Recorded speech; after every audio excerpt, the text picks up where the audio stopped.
बेटा इस force and pressure को मैं आपको सारे टॉपिक्स बिल्कुल ब्रीफ में बता रही हूँ अब, ठीक है। तो जो पहला टॉपिक है फोर्स एंड प्रेशर चैप्टर में, वो फोर्स की डेफिनेशन है। जो सैम्पल पेपर से क्वेश्चन क्लास में हमने डिस्कस किया था उसमें यही बताया हुआ था कि फोर्स तब लगता है जब कोई भी दो बॉडीज़ एक दूसरे से इंटरेक्ट करें। जैसे कि मुझे इस बुक पर फोर्स लगाना है तो मुझे इसके इंटरेक्शन में आना ज़रूरी है, इसको दबाना पड़ेगा तब मेरा इसके ऊपर फोर्स लगेगा, ठीक है। तो force is a push or a pull which comes into play when there is an interaction of one object with another. Force किसी चीज़ को धक्का देना या खींचना होता है, और उस किसी चीज़ को पुश करने के लिए या पुल करने के लिए दोनों बॉडीज़ को एक दूसरे के पास आना, इंटरेक्ट होना ज़रूरी है, ठीक है। उसके बाद ये टेबल है, इसमें यही बताया गया है कि जैसे एक बकेट को जब आप ड्रॉ करते हैं वेल से, पानी खींचते हैं बकेट की हेल्प से वेल से, तो आपका क्या एक्शन होता है? आपका एक्शन होता है pulling the bucket, pulling the rope, और उसका इफ़ेक्ट क्या होता है कि बकेट कम्स अप, बकेट ऊपर आ जाती है।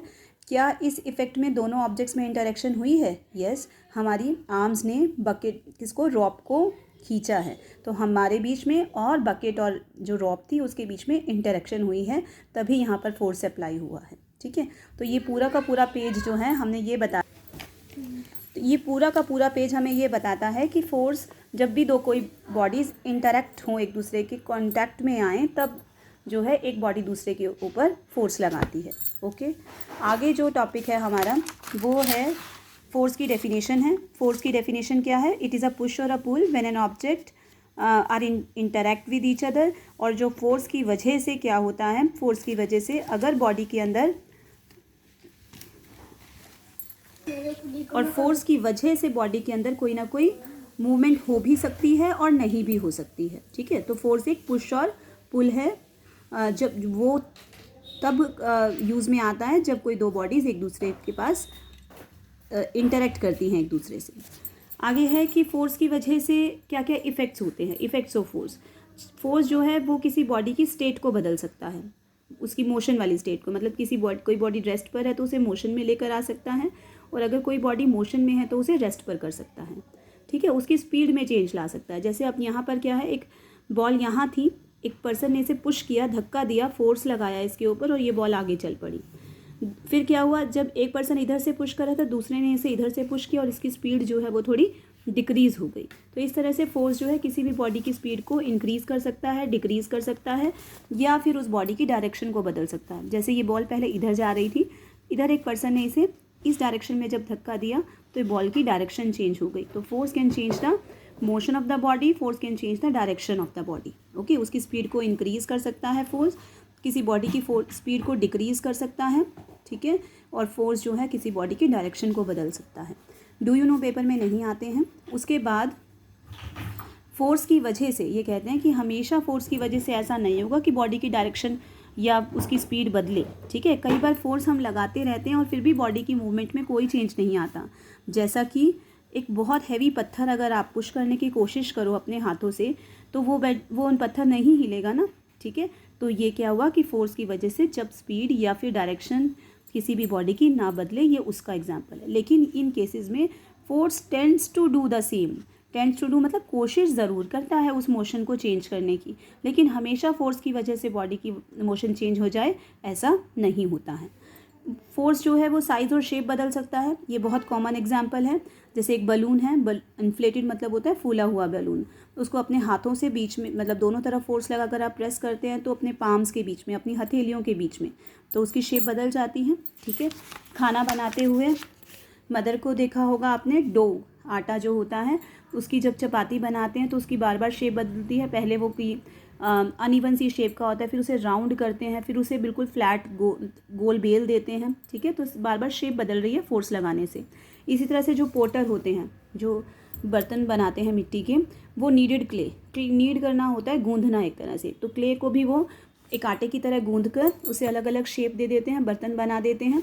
जब आप टूथब्रश कर रहे हैं, पेस्ट कर रहे हैं, तो टूथपेस्ट जो होता है उसको स्क्वीज़ करते हैं तो उसकी शेप बदलती है। तो फोर्स लगाने से किसी भी बॉडी की शेप बदल सकती है, ओके। तो ये कंबाइंड इफेक्ट्स हो गए फोर्स के, कि वो किसी बॉडी की स्पीड बदल सकता है, डायरेक्शन बदल सकता है, शेप और साइज़ बदल सकता है, ठीक है। आगे आ जाता है factors associated with the magnitude of force needed. ये क्वेश्चंस पेपर में आ जाते हैं और बच्चे मोस्टली गलत करते हैं। Factors associated with the magnitude of force needed, magnitude होता है क्वांटिटी, एक तरह से वैल्यू। आपको कैसे पता चलेगा किन बातों पर डिपेंड करता है कि किसी बॉडी की को चलाने के लिए, किसी बॉडी की मोशन में चेंज लाने के लिए कितने फोर्स की ज़रूरत है। तो ये बिल्कुल सिंपल सी बात है। जैसे मान लीजिए अगर आपने एक कार को मूव करना है और लाइटर कार है, हल्की सी कार है, और एक लोडेड ट्रक है, पूरा किसी सामान से भरा हुआ ट्रक है, दोनों को अगर आपको मूव करना है तो किसको मूव करने के लिए ज़्यादा फोर्स लगाना पड़ेगा? ऑब्वियसली लोडेड ट्रक को, क्योंकि इसका मास क्या है? ज़्यादा है। तो बॉडी का जितना ज़्यादा मास होगा उसको मूव करने के लिए उतने ही ज़्यादा मैग्नीट्यूड का, उतनी ही ज़्यादा क्वांटिटी वाला फोर्स लगाना पड़ेगा। इसी तरह से अगर आपको बॉडी की स्पीड में देखो कितना चेंज लाना है, अगर आपने वही फोर्स दोनों के ऊपर सेम टाइम तक लगाया, कार के ऊपर भी लोडेड ट्रक के ऊपर भी, कार तो एकदम से स्पीड पकड़ लेगी, लोडेड ट्रक स्पीड जो है वो कम पकड़ेगा। तो इसका मतलब कितनी स्पीड से किसी बॉडी को चलाना है वो भी किस पर डिपेंड करता है? उस पर भी क्या डिपेंड करता है कि कितना फोर्स लगा। जैसे मुझे इस पेन को हल्का सा हिलाना है तो कम फोर्स लगाऊंगी, ज़्यादा इसके अंदर ज़्यादा स्पीड बढ़ानी थी, मैंने ज़्यादा फोर्स लगा दिया। ओके, अब आ जाइए जो नेक्स्ट टॉपिक है यहाँ पर, force has both magnitude and direction. इसका क्या मतलब है? इसका मतलब ये है कि फोर्स जो है फोर्स का इफ़ेक्ट जब भी आता है, फोर्स का इफ़ेक्ट, जैसे मैंने इस बुक के ऊपर फोर्स लगाया और ये बुक अपनी जगह से चल पड़ी, तो फोर्स का इफ़ेक्ट दोनों बातों की तरह वजह से आएगा। फोर्स के मैग्नीट्यूड की वजह से भी आएगा और वो किस डायरेक्शन में लगाया जा रहा है उसकी वजह से भी आएगा। जैसे इस बुक में मैंने देखना है कि फ़ोर्स लगाने पर क्या इफ़ेक्ट होता है। ये मैंने फ़ोर्स लगाया, कम फोर्स लगाया बुक कम हिली, ज़्यादा फोर्स लगाया बुक जो है वो ज़्यादा मूव कर गई। और डायरेक्शन पर भी तो डिपेंड करेगा इफ़ेक्ट। अगर मैंने ये फोर्स इस डायरेक्शन में लगाया तो बुक सीधी जा रही है, अगर डायरेक्शन बदल दी फोर्स लगाने की तो बुक दूसरी डायरेक्शन में जा रही है। तो मतलब फोर्स का जो इफ़ेक्ट होता है वो फोर्स की वैल्यू पर भी और फोर्स किस डायरेक्शन में लगाया जा रहा है उस पर डिपेंड करता है। ठीक है, इसीलिए जब भी हम फोर्स की बात करते हैं तो means force has both magnitude and direction. Okay, तो अगर पेपर में क्वेश्चन आ जाए how will you justify that force has both magnitude and direction, because the effect of force is determined by its value as well as the direction in which the force is applied. Okay, force का effect जो है वो जज किया जाता है कि कितना फोर्स लगा रहे हैं और किस डायरेक्शन में लगा रहे हैं, तब जाकर हम फोर्स के इफ़ेक्ट की बात करते हैं। Okay, therefore force has both magnitude and direction. Balanced and unbalanced force next topic है। यहाँ से बैलेंस्ड अनबैलेंस्ड फोर्स मोस्टली बच्चों को समझ में आ जाता है, आती है तो प्रॉब्लम इसके मैथमेटिकल एक्सप्रेशन में आती है। ठीक है, बैलेंस्ड फोर्स क्या होता है? बैलेंस्ड मतलब बराबर।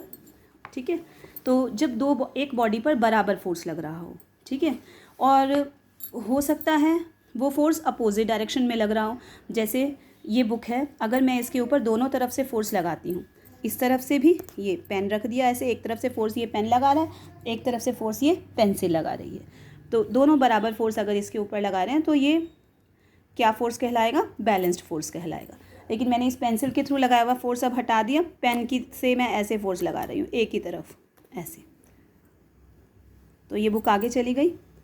ओके, तो ये क्या हो गया? Unbalanced force. अगर एक बॉडी के ऊपर दो फोर्स लगें, ठीक है, तो बैलेंस्ड और अनबैलेंस्ड फोर्सेस की बात तब करते हैं जब बॉडी के ऊपर दो फोर्स लगें।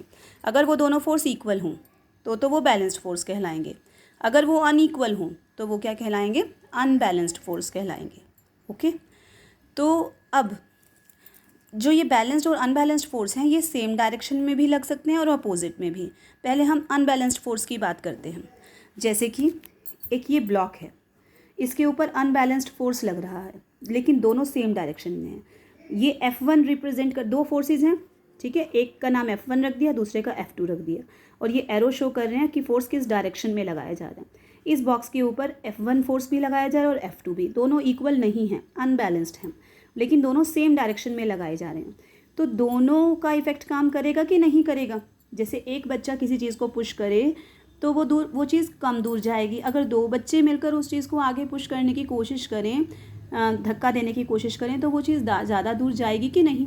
तो जब सेम डायरेक्शन में अनबैलेंस्ड फोर्स लग रहे हैं तो जो उनका टोटल इफेक्ट होगा वो उन दोनों को कैसे कर आएगा? प्लस कर आएगा।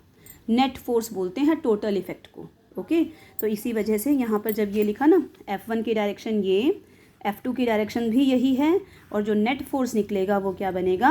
F1 प्लस F2, क्योंकि जब दो लोग एक ही डायरेक्शन में फोर्स लगाएं तो उन दोनों के फोर्सेस काम करेंगे उन्हें आगे पुल करने में। तो दोनों की वजह से, एक की वजह से कम जाएगा, दोनों के लगा देंगे तो ज़्यादा जाएगा आगे ये बॉक्स, तो दोनों को ऐड कर कर रिजल्टेंट फोर्स आ जाएगा। यही अनबैलेंस्ड फोर्स अगर अपोजिट डायरेक्शन में लग रहा हो, मतलब एक पर्सन इधर से ज़्यादा फोर्स लगा रहा है और एक कम, ये वाला ज़्यादा लगा रहा है और ये वाला मान लीजिए कम, इन्होंने यही मानकर चले हैं कि F2 मान लो ज़्यादा है और F1 कम है।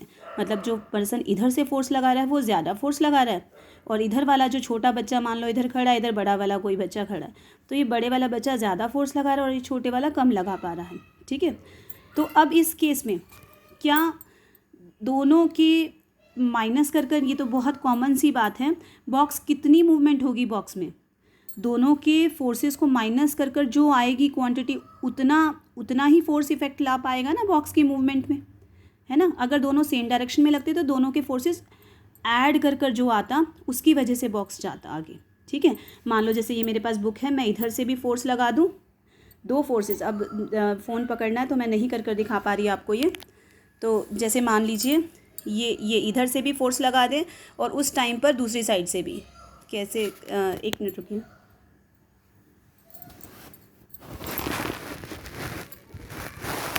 ये देखो, ये दोनों साइड से अगर मैं फोर्स लगाऊंगी, ये दोनों साइड से, इधर से भी मेरा हाथ फोर्स लगा रहा है और इस तरफ से, तो बॉडी कम हिल पा रही है, एक तरफ से ज़्यादा लगा रही है और एक तरफ से, दूसरे वाला जो उधर वाला हाथ है ना, ये वाला हाथ, ये वाला फोर्स ज़्यादा लगा रहा है जो उधर बाहर की तरफ है जो हाथ, और इधर से कम लग रहा है, तो बॉडी इस तरफ पीछे जा रही है।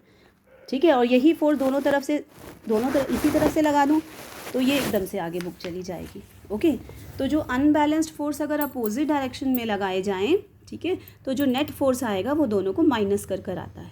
ओके, और हमेशा बड़े वाले में से छोटे वाला, ज़्यादा में से कम वाला फोर्स माइनस कर देते हैं। तो F1 की डायरेक्शन ये है, मान लो F2 की डायरेक्शन ये है, तो जो नेट फोर्स बनेगा वो F2 माइनस F1 बनेगा। ठीक है, अगर F2 क्या है, ग्रेटर है F1 से।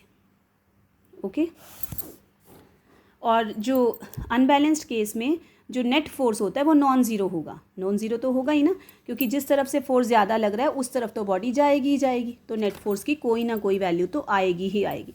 मतलब मान लो ये वाला, ये 5 न्यूटन फोर्स लगा रही है ये वाली पर्सन इधर से, ये वाला 3 न्यूटन लगा रहा है, एक ज़्यादा है एक कम है, तो माइनस करके कोई ना कोई वैल्यू तो आएगी ना, ज़ीरो तो नहीं आएगी ना। तो जो अनबैलेंस्ड फोर्स है उसकी वैल्यू हमेशा अपोजिट डायरेक्शन में जब वो हो या सेम डायरेक्शन में भी हो वो नॉन ज़ीरो आती है। लेकिन बैलेंस्ड फोर्स के केस में जो रिजल्टेंट फोर्स होता है वो हमेशा कितना आता है, ज़ीरो आता है, क्योंकि दोनों तरफ से इक्वल फोर्स लग रहा है एक बॉडी के ऊपर। अगर दोनों तरफ से इक्वल फोर्स लग रहा है तो नेट फोर्स माइनस कर कर आएगा, और जो दोनों फोर्सेस अगर इक्वल हैं तो माइनस कर कर क्या आंसर आएगा, ज़ीरो ही आएगा ना। तो इसीलिए बैलेंस्ड फोर्स के केस में नेट फोर्स क्या होता है, ज़ीरो होता है। ओके, तो बैलेंस्ड फोर्स क्या है, इक्वल फोर्सेस होते हैं ये दोनों, बैलेंस मतलब बराबर, इक्वल।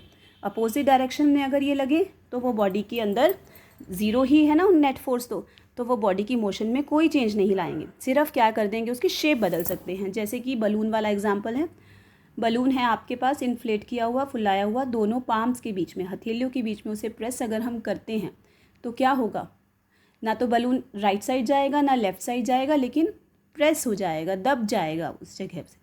ठीक है, तो फोर्स जो बैलेंस्ड फोर्स होता है वो बॉडी की शेप तो बदल सकता है, उसकी मोशन में चेंज नहीं ला सकता।